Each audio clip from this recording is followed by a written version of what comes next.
Hello everyone, and welcome back to my channel. I'd love it if you could leave a comment letting me know where you're listening from around the world. Also, don't forget to like and subscribe if you're enjoying this video. Story 1. I should have never gone hunting that night. The snowstorm had been gnawing at the edges of the horizon all day, thick gray clouds swallowing the last slivers of sunlight. I knew better. My uncle had warned me about storms in the deep woods, how fast they could turn, how easy it was to lose your way. But the traps needed checking. If I didn't go, we'd lose whatever game might have wandered into them. And in this cold, every meal mattered. So I strapped on my snowshoes, slung my rifle over my shoulder, and set out into the trees. The air was heavy, the way it gets just before a storm. Silent, too silent. No wind, no rustling branches, not even the soft hoot of an owl. Just the sound of my own breath coming in slow, foggy bursts. The deeper I went, the more I felt it, that feeling, like something was watching me, a prickle at the base of my neck. I try to shake it off, just the cold messing with my nerves, just the weight of the storm pressing down. But then I saw them, footprints, huge, elongated tracks in the fresh snow. At first, I thought they might be from a bear, but bears should have been hibernating by now. And these weren't bear tracks. They were too long, almost human-looking, but stretched, deformed. 5 clawed toes dug deep into the ice, leading away from my trap. I crouched down, heart hammering. The trap had been crushed, not opened, not triggered, crushed. Bent metal, twisted like it was made of tin foil. The rabbit inside? Gone. Only a smear of blood remained, dark and frozen against the snow. Then the growl, deep, guttural, wrong. It came from the trees ahead, so low I felt it in my ribs before I heard it with my ears. My breath turned to ice in my lungs. Slowly, I raised my rifle, scanning the tree line. But there was nothing, just the endless white blur of snow and the black skeletal fingers of dead trees. And then movement, a figure, tall, too tall. It moved between the trees fast, faster than anything should in knee-deep snow. My gut clenched. Its limbs were all wrong, bony and stretched like someone had pulled a person apart and stitched them back together the wrong way. It flickered between the trees, here 1 second, gone the next. And the smell, rot, decay, like meat left out in the sun, sickly sweet and heavy. It clung to the air, to my clothes, to the inside of my throat. I felt my stomach churn. I turned and ran.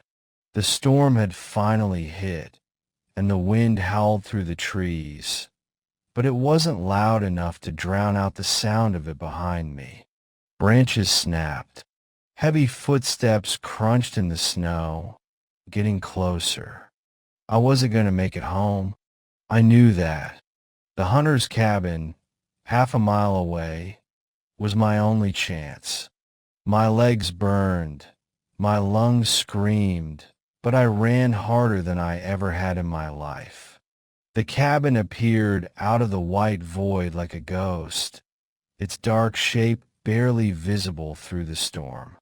I hit the door full force, shoved it open, and slammed it behind me, bolting it shut.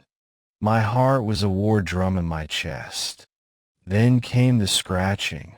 Slow, deliberate. Scratch, scratch. It started at the base of the door, then up the wood like whatever was outside was testing it, searching for a way in. And then the voice. A sickly whisper, too human, too wrong. Let me in. I'm so hungry. My hands clench around my rifle. I didn't move, didn't breathe. It was quiet for a long time. The kind of quiet that crawls into your bones, makes you feel like you're the only thing left in the world. But I knew better. It was still out there, waiting. Hours passed, maybe minutes, maybe years. Time didn't feel real anymore. Then, nothing. By the time the sun finally broke through the storm, I forced myself to move. My legs were stiff, my fingers numb, but I had to go. I cracked the door open just an inch, heart hammering. Empty. Just snow. Untouched. No footprints. No claw marks. Like nothing had been there at all. I ran home. Didn't stop. Didn't look back. When I burst through the door, my uncle barely glanced up. He saw my face, the terror in my eyes. And he knew. He only said one thing. Never go out alone in the snow again. The Wendigo remembers. Story 2. We never should have gone into those woods. It was supposed to be a simple hiking trip. 3 guys, some beers, and a weekend in the Ontario wilderness before heading back to our normal lives. Josh had planned the route. Liam brought the supplies, and I was just along for the ride. None of us had expected the storm to hit. The wind came down in sheets, cutting through our coats like they were made of paper. The snow, thick and endless, erased the trail behind us. We were alone. The sun was sinking fast, swallowed by the storm clouds overhead, and the temperature was dropping fast. That's when we saw it. The cabin stood crooked among the trees, half buried in snow, a relic from some forgotten time. The wood was dark and rotting, the windows smeared with frost. It looked abandoned. It looked dead, but the storm was getting worse, and we didn't have a choice. Josh was the first to push open the door. It groaned on its hinges, screaming into the silence. The inside was worse than I expected. Small, damp, the air thick with the stink of something rotting. A fireplace sat against the far wall, faint embers glowing in its belly. Someone had been here. And then we saw him. He was huddled in the corner, nothing but skin and bone, his arms wrapped around his knees. His clothes hung off him in loose tatters, his face sunken and gray. At first I thought he was dead, but then his head snapped up. His eyes, deep, hollow pits, black as the space between stars. Help me, he rasped, his lips splitting as he spoke. Liam dropped his pack and rushed forward. Jesus, man, what the hell happened to you? The guy tried to answer, but his body betrayed him. He shuddered violently, his arms jerking like he was being electrocuted. His breath came in short, sharp gasps, like he was drowning in the air itself. I reached into my bag, grabbed a protein bar, and tossed it toward him.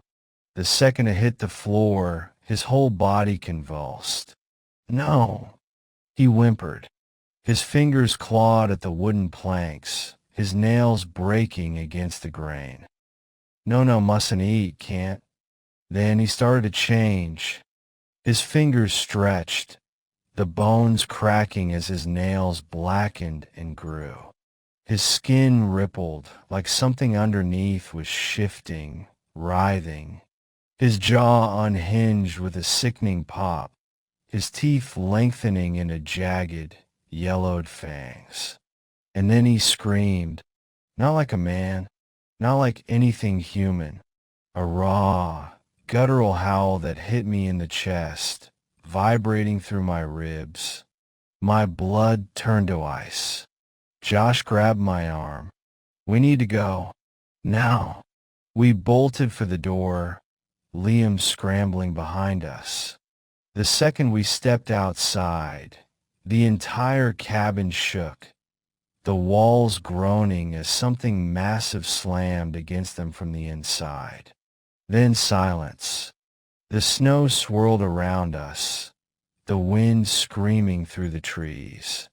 But behind us, the cabin stood still, the door hanging open like a mouth left gaping in shock. Josh grabbed my shoulder, his eyes wild. "Don't look back. Just run." And we did. The cold tore through my lungs as we sprinted, tripping over roots and half-buried rocks. My legs burned. My breath came in ragged bursts, but I didn't dare stop, because behind us, something was moving through the trees. Something fast. A shadow flickered between the trunks, impossibly tall, impossibly thin. The stench of rot filled the air. The howls started again, low at first, but growing, swelling into a chorus of inhuman hunger. We ran until my legs gave out, collapsing in the snow just as the ranger station came into view. The rangers found us, half frozen, gasping out our story between chattering teeth. When I told them about the cabin, the man inside, the older ranger's face drained of color. "That cabin's been abandoned for over 50 years, he whispered. His voice shook like an old leaf in the wind. "But you're not the first to see the starving man inside. I still dream about that night, about the black pits of his eyes, the way his body twisted, the way he screamed. And sometimes, in the dead of winter, when the wind howls against my window, I swear I can still hear him whispering, 'Mustn't eat, can't.'" Story 3. I was 12 when I saw it, and not just saw it, felt it, smelled it, heard the way it breathed in the wind, its hunger curling through the night like smoke from something long dead. I should start at the beginning. That winter was brutal, the kind that turned your breath to ice the second you stepped outside. Snow piled so high against the house that some mornings, the world outside was just a wall of white. My parents had gone to town that evening, leaving me alone with my grandfather, an old man with thick hands and deep lines carved into his face. He didn't talk much, not unless you asked him about things that lived in the woods. "Don't go out after dark," he'd always say. "And if you hear something call your name, don't answer it." I believed him, sure, but I figured it was just one of those things old folks say to keep kids from wandering too far. I never thought I'd come face to face with it. Grandpa had fallen asleep in his chair by the fire, his old hunting rifle resting against the wall beside him. The only sound in the house was the soft pop and crackle of burning logs. Outside, the wind howled, pressing against the windows, whispering through the cracks in the wood like something alive. Then I heard it, a voice, my mother's voice. "Arslan, come outside, I need you." I was already halfway to the door before something in my gut made me stop. My parents weren't home. My hand hovered over the latch, fingers trembling. My breath felt stuck in my chest. Then I heard it again, closer this time. "Arslan, come out. It's cold. Let me in." The voice was wrong. The words were the same, but the sound wasn't right. It stretched and bent in the wind like someone was speaking through water, just slightly off key. Then the knocking started. Soft at first, gentle taps against the wood. I took a step back. My shadow stretched long across the floor, flickering from the firelight. Then bang, a heavy, shuddering thump, like something huge had thrown itself against the door. The walls trembled. I stumbled backward, my legs refusing to work. Through the frost-covered window, I saw something moving at the tree line. Tall, too tall, thin arms, long enough to drag against the ground, twitched at unnatural angles. Its skin, stretched tight over bones, was the sickly color of something that had never seen the sun. It jerked when it moved, like a puppet on tangled strings. And then it looked at me, not at the house, not at the door, at me. Its hollow, black eyes locked onto mine, and then it smiled. A long, gaping grin split its face, exposing too many teeth, jagged, yellowed, stretching up into its cheeks. My stomach twisted. Then the voice came again, and this time it was my own. Arslan, let me in. My entire body turned to ice. It knew my name.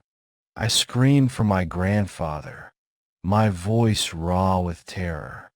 The knocking became frantic, pounding so hard that the door frame groaned under the pressure. The windows rattled in their frames. Grandpa woke with a start, his eyes snapping open before I could even reach him. He didn't ask what was wrong. He didn't hesitate. He just grabbed a handful of ashes from the fireplace, black, charred, still warm, and threw them at the door. The second they hit the wood, the knocking stopped. The wind outside fell silent, like the world itself had stopped breathing. For a long moment, neither of us moved. Then, slowly, Grandpa stood up, walked to the door, and pressed his palm against it. "Gone," he murmured. Then he turned to me, his face paler than I had ever seen it. "You didn't answer it, did you?" I shook my head. My voice was still trapped somewhere in my throat. He exhaled, long and slow. "Good." That night, I didn't sleep. The fire burned low, casting long shadows against the walls.